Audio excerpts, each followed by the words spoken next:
Now, let me tell you why a lot of people don't get to this point. There are no free lunches.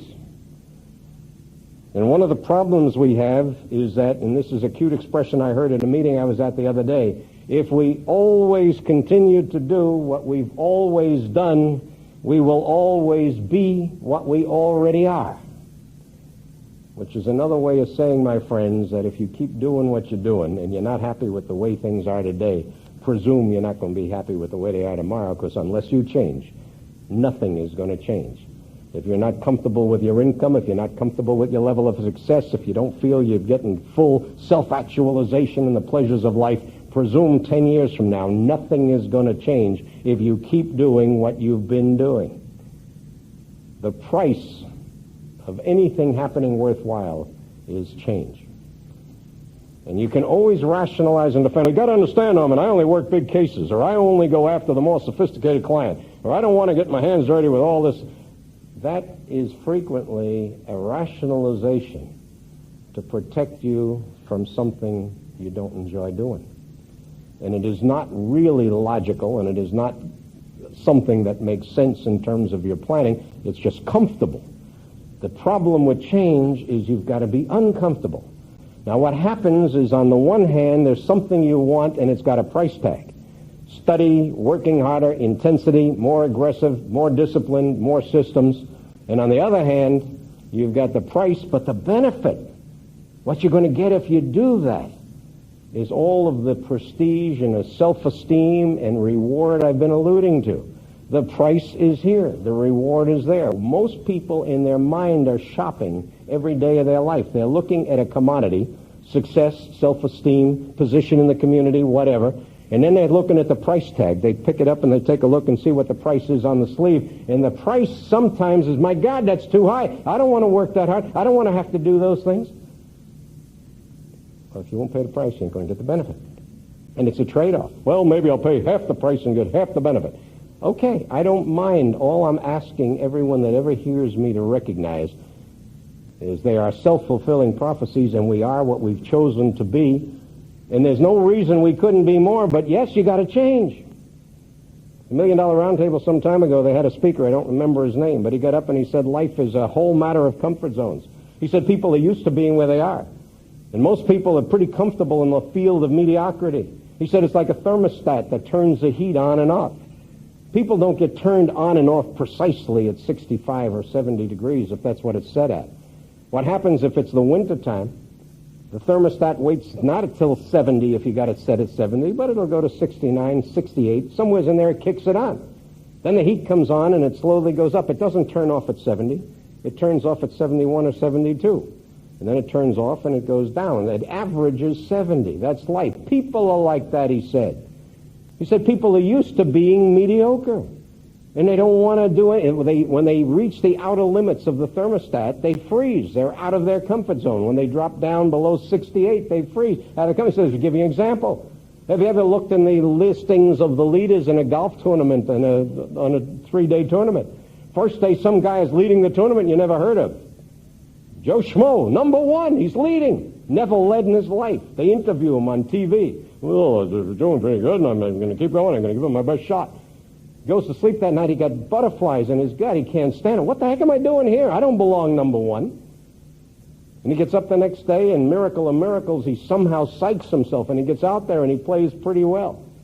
And maybe he's still among the leaders of secondary. Well, he goes to sleep that night, and he's practically can't sleep. My God, what am I doing here? I don't belong. I belong 32nd. What am I doing here in the top 5? He gets up the third day, and he gets up on Sunday for the finals, and somewhere along the line, he chokes.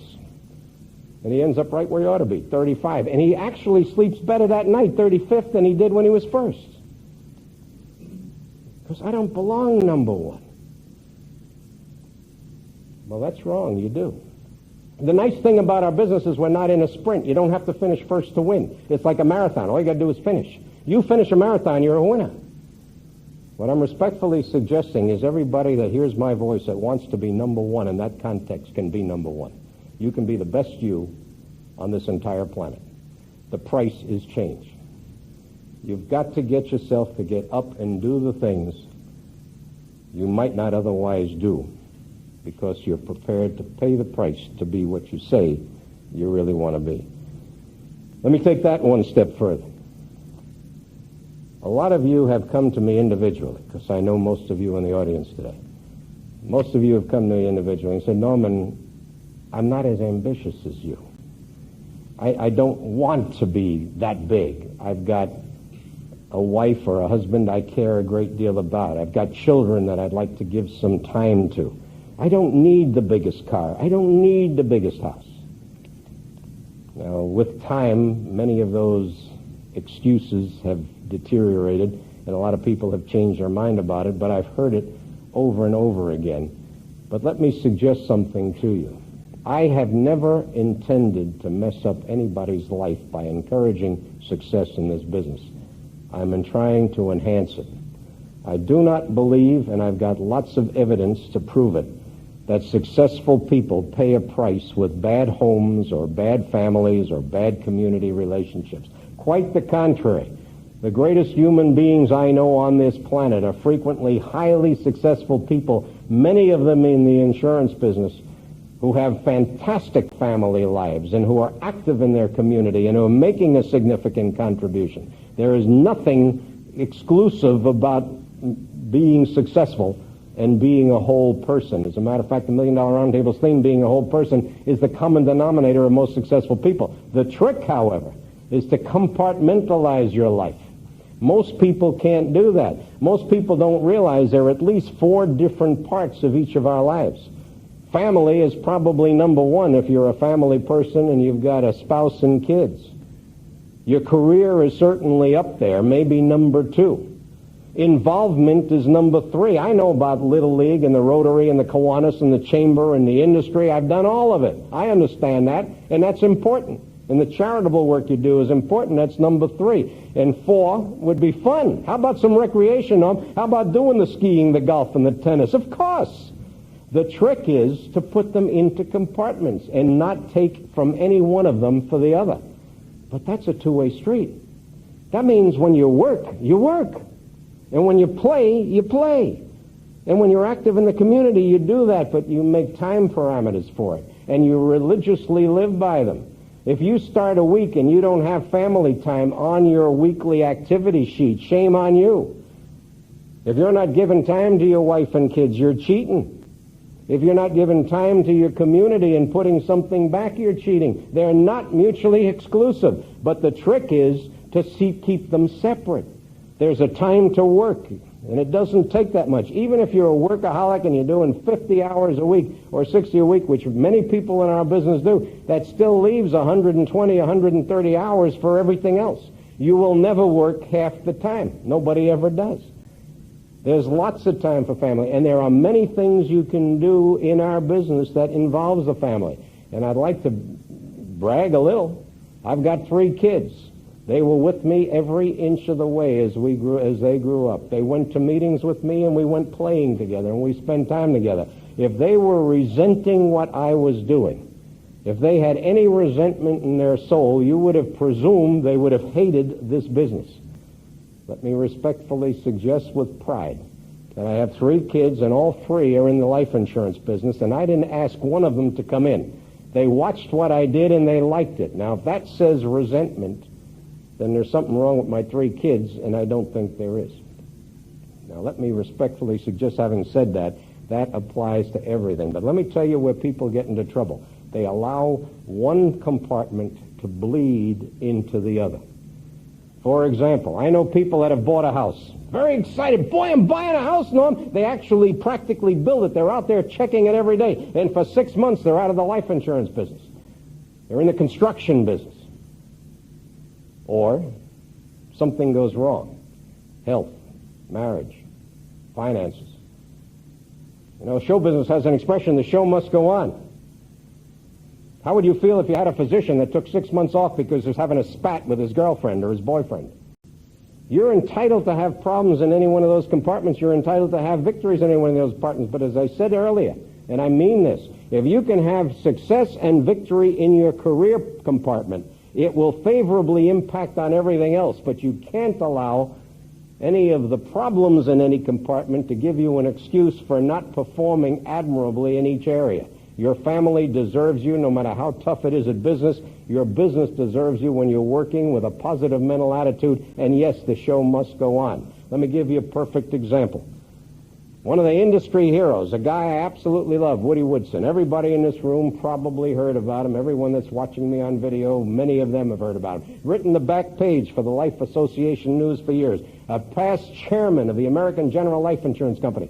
Started practically as a stockroom clerk and worked his way up to become chairman of one of the largest life insurance institutions on this planet. Reached the age of 70. Spoke at the $1 Million Roundtable. Got up at the $1 Million Roundtable as chairman of the American General Life Insurance Companies at 70 years of age, and spoke to 6,000 top producers and said, my friends, I am here today as a fraud. I'm chairman of a company. I'll be back next year because I'm retiring, an honest person. I'm going to qualify as a member of the $1 Million Roundtable, provisional applicant next year, 70 years of age.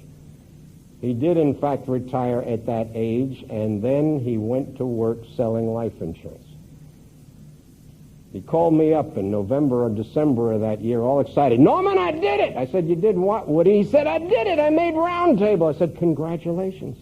Now, some of you know you have to be sponsored into the Roundtable, and he gave me a great, great honor. Calling from Houston, Texas, he said, Norman, I'd like you to be my sponsor on my application for $1 Million Roundtable. Will you sign my application? I said, Woody, it'll be an honor. Obviously, there are a lot of people in Houston could have done it in 2 seconds. He sent it to me. I signed it. I was Woody's sponsor. Next year, he spoke at the $1 Million Roundtable. And he said, I tell you what, this time I'm here as a provisional applicant. I'm going to become a life member. He's 70 years of age. 6 consecutive years he's just accepted the challenge, and he went out to do it. Made it the 2nd year, made it the 3rd year, got to the 4th year. He had been married for over 50 years, and his wife, for over 50 years, died in February. And you talk about compartment spilling. This busted Woody up, as it would have you or me or anybody else. I didn't see Woody till the $1 Million Roundtable that year. June came. I called to express my condolences, but I hadn't seen him. Saw him at the $1 Million Roundtable, sat down with him. How's it going, Woody? And this matured man, who I'd never seen anything but positive his entire life, his eyes welled with tears, and he said, Norman, frankly, it's terrible. He said, ever since she's gone, life has not been the same. I said, come on, Woody, snap out of it. He said, Norman, don't do that. And he started crying.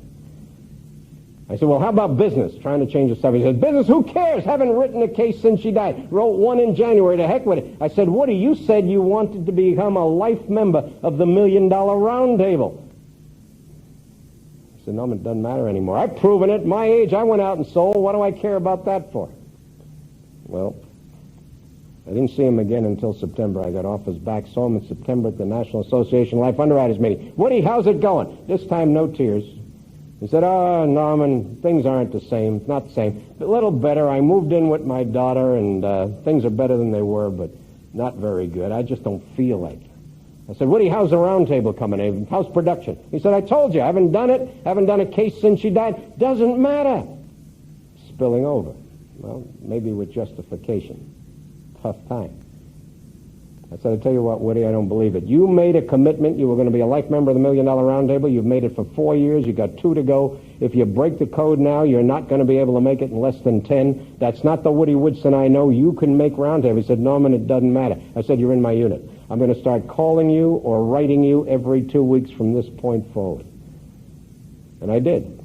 Called him every week or 2, and he never acknowledged something was going on, but I kept saying, Woody, come on, snap out of it. Compartments, you know, you talked about that. This is your career. Let's go do it. Got no reaction from him. But he didn't tell me to stop calling either, so I kept calling, kept writing. Got down to Christmas that year. Remember, in September, 70-some-year-old guy, recently lost a wife, 1 case in January, nothing in the bank, starting cold turkey. My phone rang around December, guy on the other end of the phone laughing hysterically.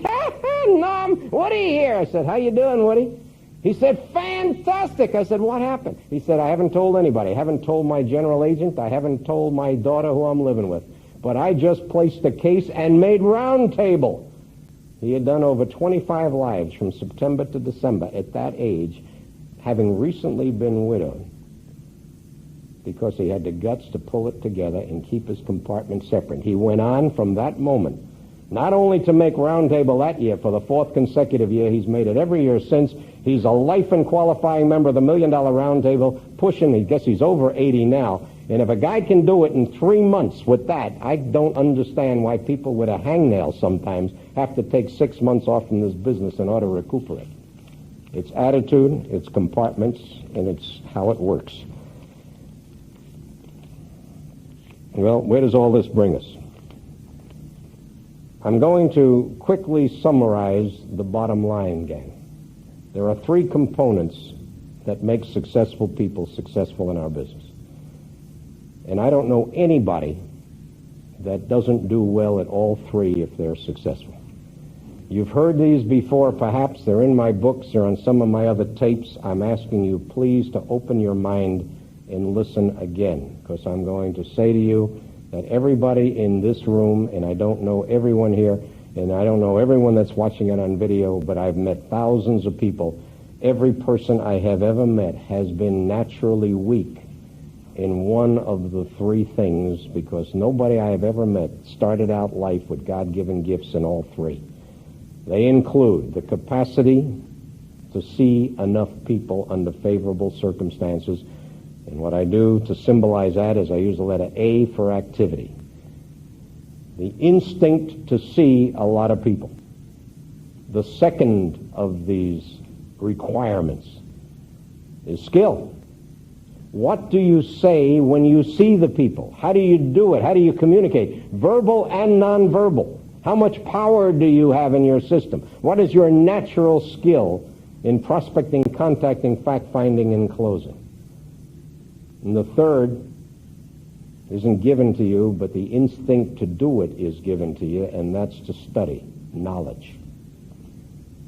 Now, I don't know anyone, and I know all of the greats. I'm blessed with a lot of good friends because of my many years in this business. I don't know anyone who started out in life naturally gifted in all 3 areas. As a matter of fact, in many ways, they're mutually exclusive, and I've frequently made this statement. I'll make it again. A new person will come into the office. They'll say, Norman, I'm a natural-born salesman. I don't need training. I don't need education. I know exactly what I'm going to do. I'm gone. I can sell. I'm gone. And they walk in, and they're gone. They don't know what they're doing. They're out there talking to people. They can't read a rate book. They can't do anything. They don't know what they're doing, but they're gone. Natural salesmen, but they don't know what they're doing.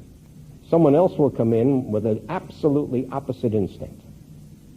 And they'll say, Norman, you got to understand, I will not go out and see anybody and be embarrassed until I know all there is to know.